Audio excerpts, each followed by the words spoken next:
Hello, everyone. Welcome back to the Journey to National Master. This episode will be round 5 of Torneio Nacional de Honra. And yeah, the tournament is a closed one, as you guys already know. And there's only 3 rounds left. And at the moment, I'm just going back to that round 5. I was just very frustrated because of the last game. And my mentality for this game was very bad. I just said to myself, I'm gonna pre-move everything and I'm just gonna blitz and just play everything without thinking too much. And that's what I did. Honestly, I thought that I didn't have a chance at first place, which was my ultimate goal. So I was a bit frustrated, which is technically not correct. I still can get first place, and I'll talk about it later. So, okay, I started the game with the white pieces. My opponent is Francisco Justino, a 1392 rated player at the time. I went for knight f3, d5, g3, knight f6, bishop g2, bishop f5, castles, e6, d3, bishop e7. So let's pause here. What we have here, we have a Reti by me, just a pretty, you know, standard ready with just fianchettoing the light square bishop and play this type of King's Indian style. And my opponent is playing the London system setup, which I like a lot as well. And yeah, pretty normal game so far. Knight bd2 here, castles, queen e1, and yeah, I mean, why queen e1 and not rook e1? Um, yeah, good question. I saw somewhere that in some lines of this kind of King's Indian attack, you play Queen e1, and there's a purpose because you want to play like Knight h4, play e4, f4, and you want this rook to be supporting this f4, f5 push, something like that. And at the time, as I said, I wasn't gonna be thinking about it. I just wanted to blitz things out. I was super tilted from the day before, and yeah, I just played Queen e1. My opponent thought for a while here and played Knight bd7. I played e4, takes, Bishop g6, and now Knight h4. And honestly, my position is kind of good. Yeah, it's hard to go wrong immediately with the ready. When you just play the system with Knight f3, g3, Bishop g2. If you wanna just get a game of chess, it's pretty solid to play this way. Honestly.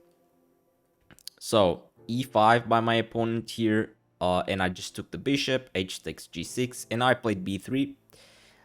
Honestly, yeah, I can't say that I'm playing bad. I'm just playing really natural moves, and yeah, I have a nice position. I want to play bishop b2, maybe knight c4, pressure this pawn on e5. So yeah, looking good.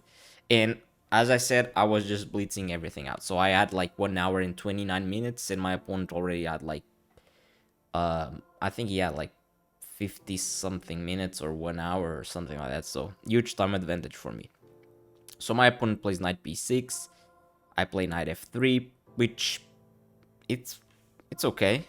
Putting pressure here on e5 makes sense. My opponent defends the pawn with bishop d6. I play bishop g5, and here, yeah, bishop g5. I don't know. Like maybe I should have gone with bishop b2. I think it makes more sense to put the bishop in this diagonal. That's why I played b3. So yeah, I think bishop b2 would have been better here, but okay, it's bishop g5 it is. My opponent goes rook e8. I play rook ad1, queen e7, and now I played c4, which is a weird move.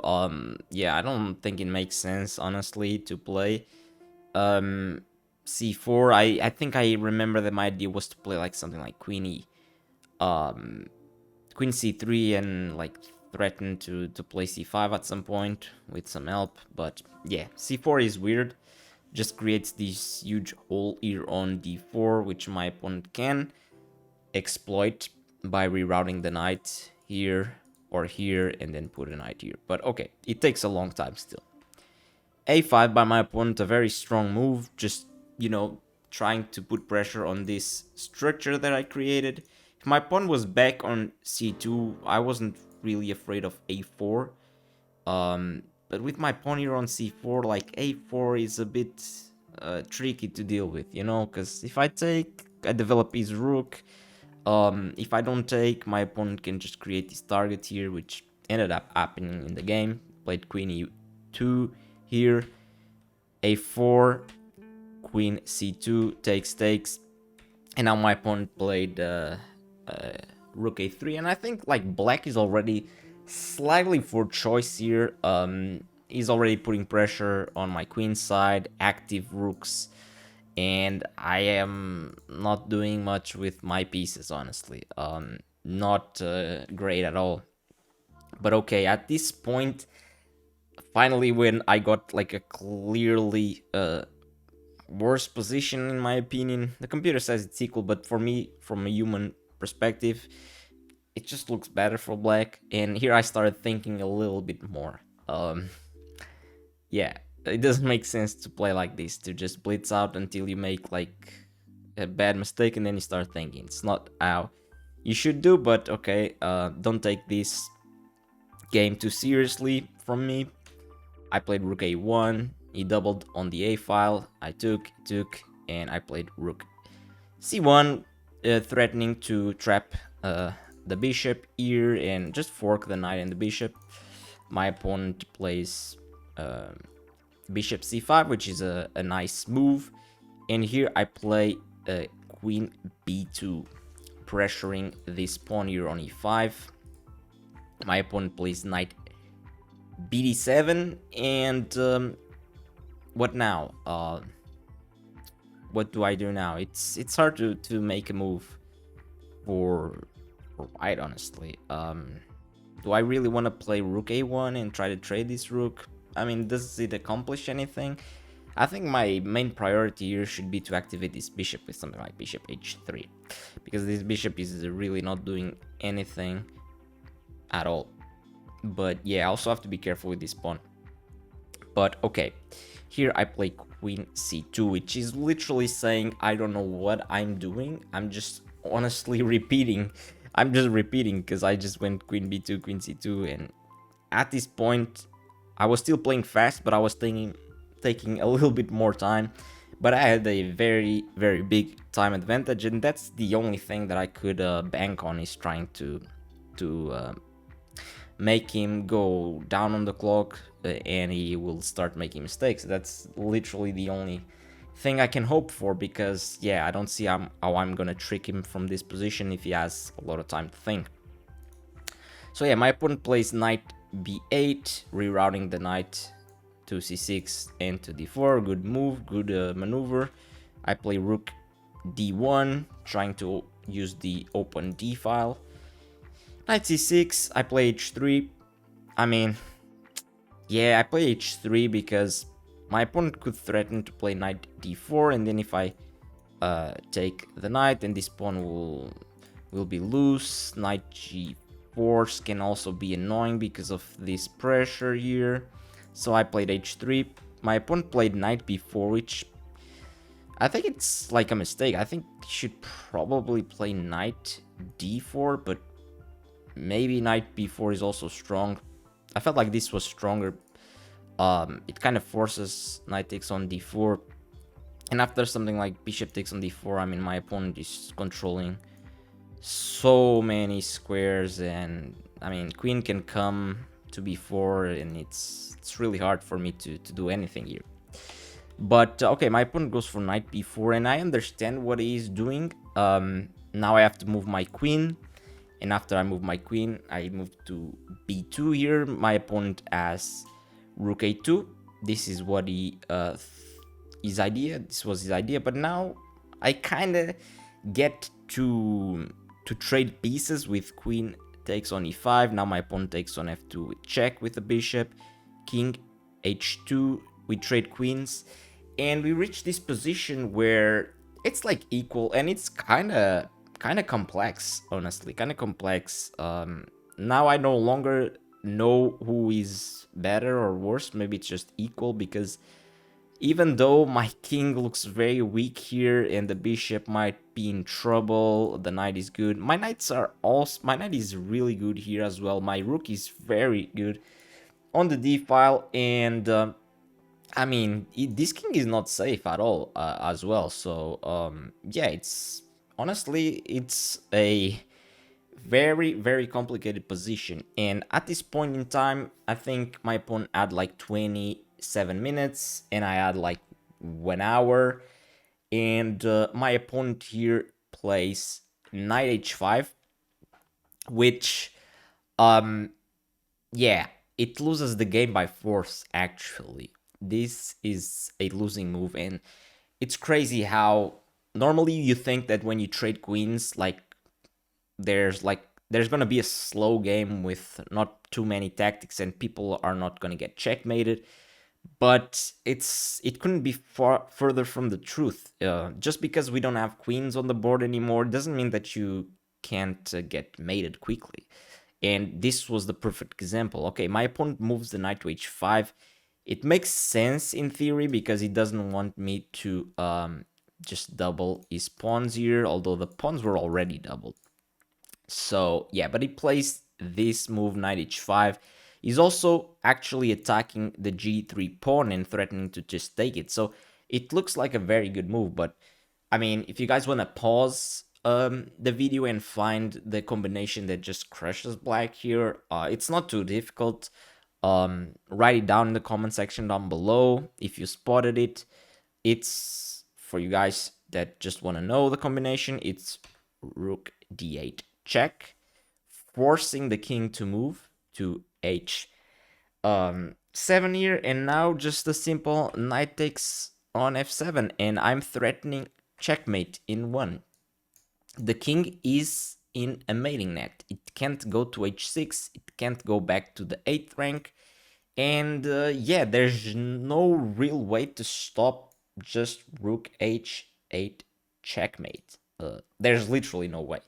My opponent tried the only move here to stay in the game. He played bishop g3 check, and now I had the longest thing of the game because there's only two moves, and there's one move that wins and there's one move that loses. So I just calculated for like 10 minutes here just to make sure that I wouldn't blunder a winning game because of one decision. And okay, you have two options. You have king h1 and king g1. Let's first look at king h1. So what happens if you play king h1? Here, what happens is that black plays rook a1 check. You are forced to play bishop f1. And now, after rook takes on f1 with check, you play king g2, and your opponent plays rook takes on f7, and black is winning. Black is just up too much material, he's up actually like 2 pieces. And yeah, it's just over for white. So there's only one move left to calculate, which is king g1. And what's the big difference here? The big difference is that when you play rook a1 check, I play bishop f1, and the bishop is protected here, so there's nothing black can actually do. Yeah, after I played king g1, my opponent played bishop f2 check, and now I played king h1, which is the important detail, and this is what I was calculating, because now the point is that if my opponent plays knight g3 check, I play king h2, and there's no more checks. Like there's no more relevant checks. My opponent can give me this check, but I just take, and now my opponent can do a discovery check with this bishop, but there's no real good discovery check. Let's say like just bishop h4 check to try to pick up this bishop. I can just play bishop g2, and even if my opponent takes here, it's still checkmate, so that doesn't work. So yeah, knight g3 check is not working. If my opponent plays rook a1 check, which worked in the last variation that we saw, here actually doesn't work because of this bishop, because okay, now I'm forced to play bishop f1. It takes, but now I have this double attack on the rook and the bishop, and my opponent can't take the knight because the bishop that gave a check is blocking. So yeah, it's just forced mate for white. And after I played after I played king h1, um my opponent resigned, and I actually just won the game on the spot, which was uh very good for me. I mean, I was super happy because I don't remember ever like just checkmating someone like this with a mating net out of nowhere. So yeah, I definitely got gifted this game by my opponent, and yeah, all of a sudden, I'm happy. I won the game finally. After so many rounds without winning, I finally win a game. Uh, and yeah, then I was walking home, and I started watching the placements of the tournament and the standings, and all of a sudden I saw like, wait, I can still win this if I win my last two games.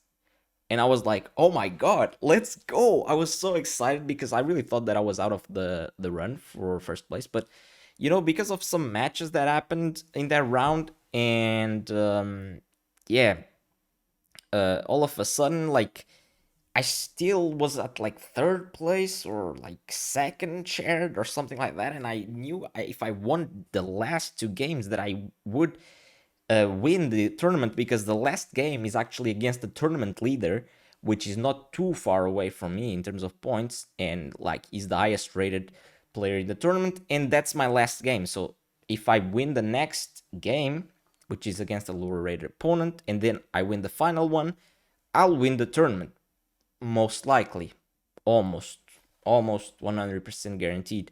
So all of a sudden I was very excited, and I started, just feeling like, okay, let's go. I was feeling good. I just went from feeling super bad and wanting to just quit chess, honestly. After that last game, I wanted to quit chess, but all of a sudden I'm like, oh my god, I can still win this. Let's go. I just need to win two more games. Just focus and prepare. And yeah, that's actually the story. So pretty short game here. I hope you guys enjoyed it, and the next episode will be insane. So make sure to stay tuned for that. Bye bye, guys. Thanks for watching.